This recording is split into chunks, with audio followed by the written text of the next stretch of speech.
2021. So I now move to the third under this theme, environment and climate change. In September 2019, the Prime Minister has launched the Coalition for Disaster Resilient Infrastructure with its secretariat in Delhi. This global partnership is the second such international initiative after the launch of, as members would recall, after the launch of International Solar Alliance. That was in 2015. This global partnership will help in addressing a number of sustainable development goals, as also the aims of Sendai framework. It will enhance climate change adaptation with a focus on disaster resilient infrastructure. India submitted its nationally determined contribution under the Paris Agreement in 2015 on a best effort basis, keeping in mind the development imperative of our country. Its implementation effectively begins from 1st January 2021.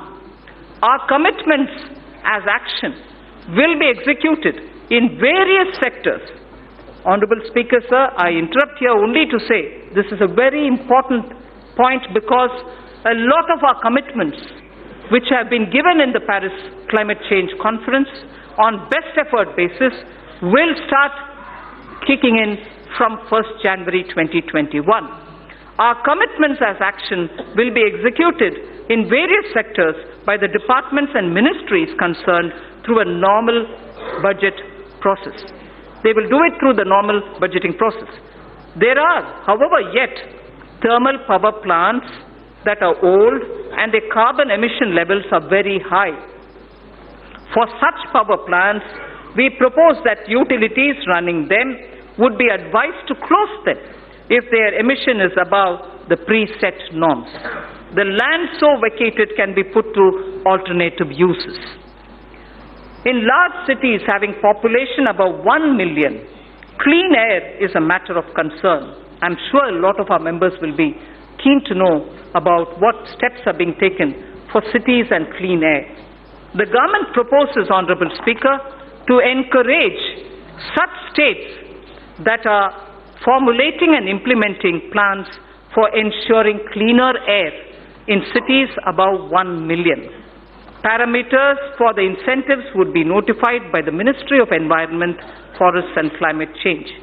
Allocation for this purpose is 4,400 crores for 2020-2021. So there is something which, before I move to talking about governance, because the three themes that I put before the members is coming to a close, I fall back on the wise words of Thiruvalluvar. And this, it's very important, sir. We have heard several words of wisdom from Thiruvalluvar. Thiruvalluvar has spoken about what a good country is. What a good country is actually got to be like. And what makes up for jewels of a good country.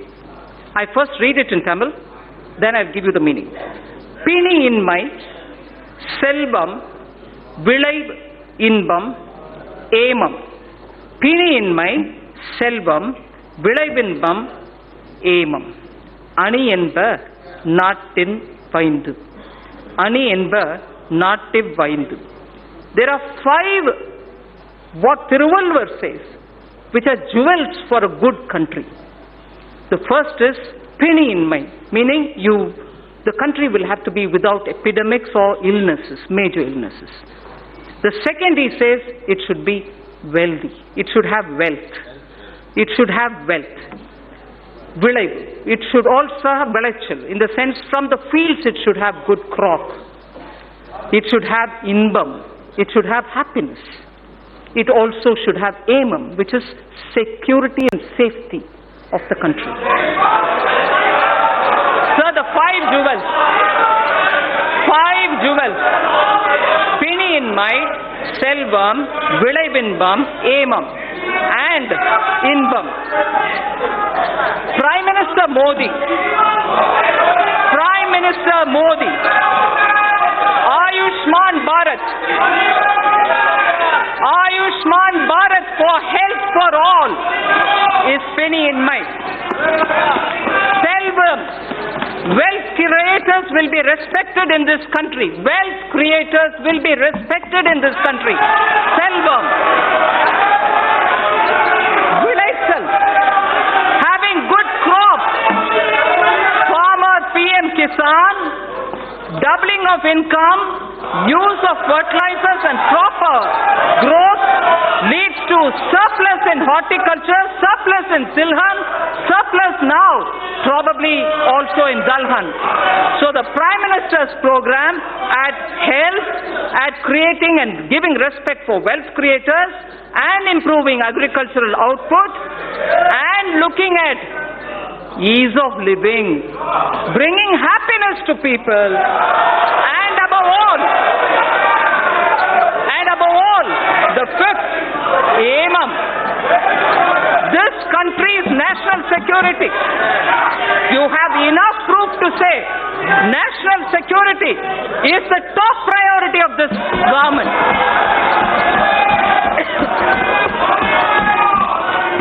So, if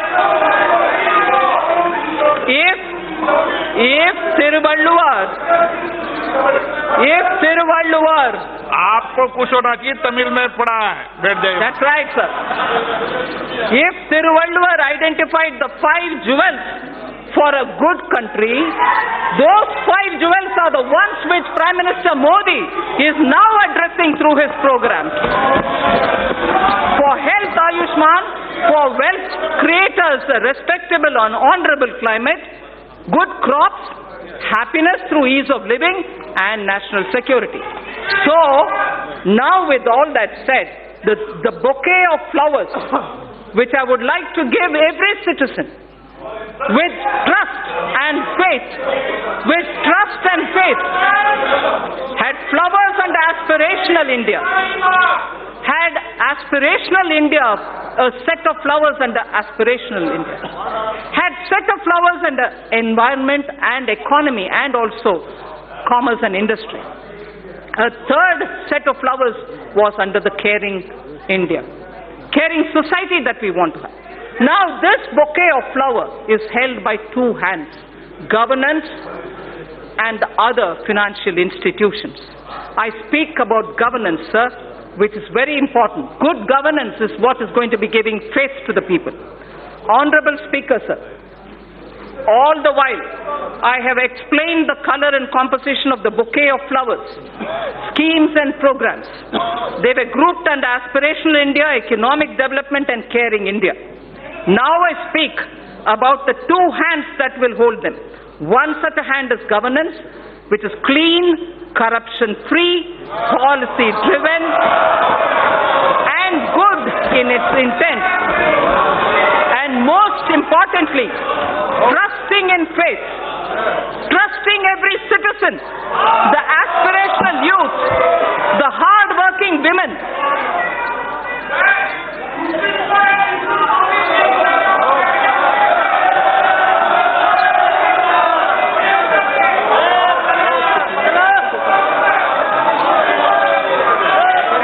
Honorable Speaker, sir, trusting every citizen, I repeat, trusting every citizen, the aspirational youth, the hard-working women, the risk-taking entrepreneur, the ever-hopeful and untiring farmer, or the wise and old senior citizen.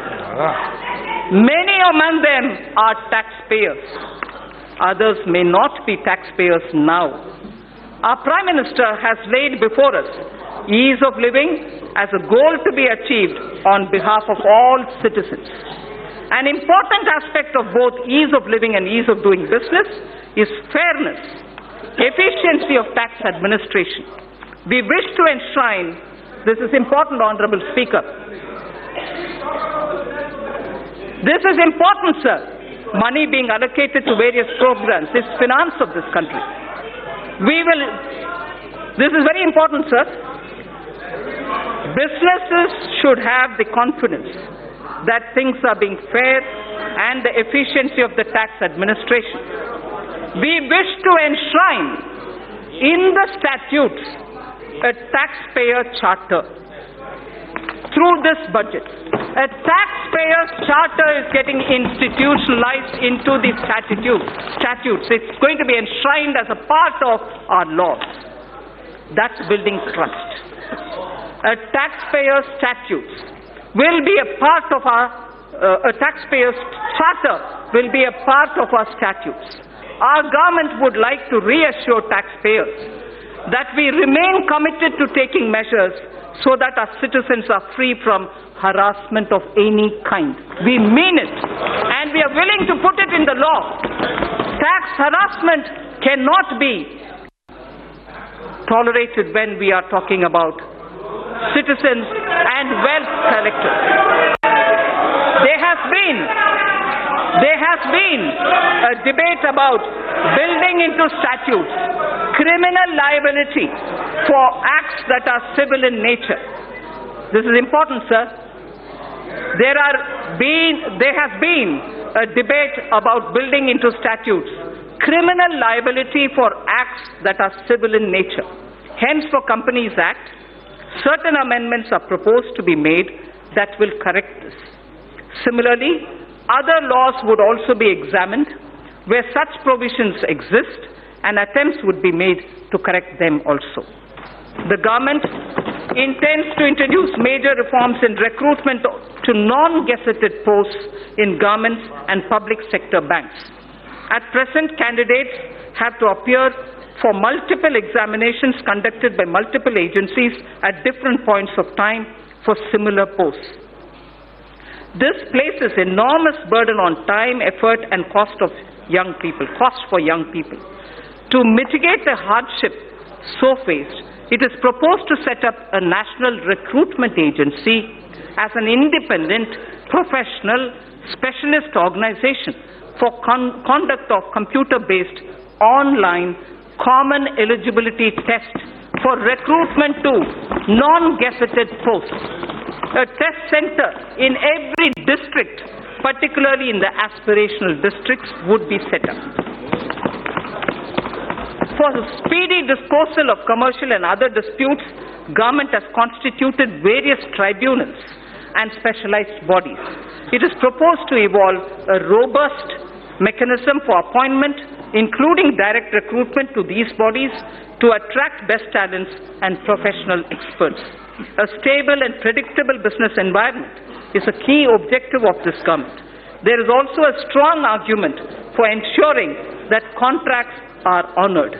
India has a sound framework related to Contracts Act. We shall deliberate upon strengthening it.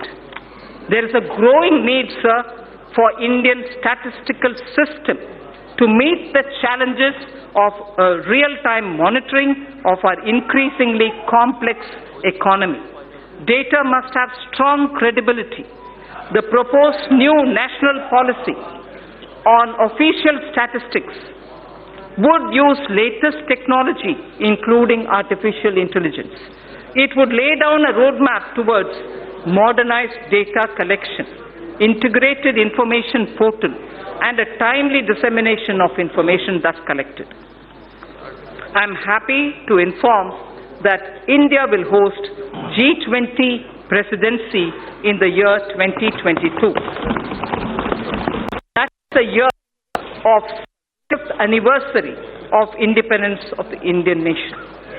During this presidency, India would be able to drive considerably the global economic and development agenda.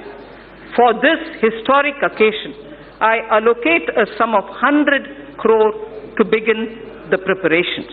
100 crore rupees. Sir, Northeastern region has a very high priority in government's developmental agenda. Government is ensuring smooth access to financial assistance from multilateral and bilateral funding agencies to help introduce innovative and global best practices. Central government has effectively used an online portal to reduce gestation period of online. This has improved the flow of funds to the northeast region.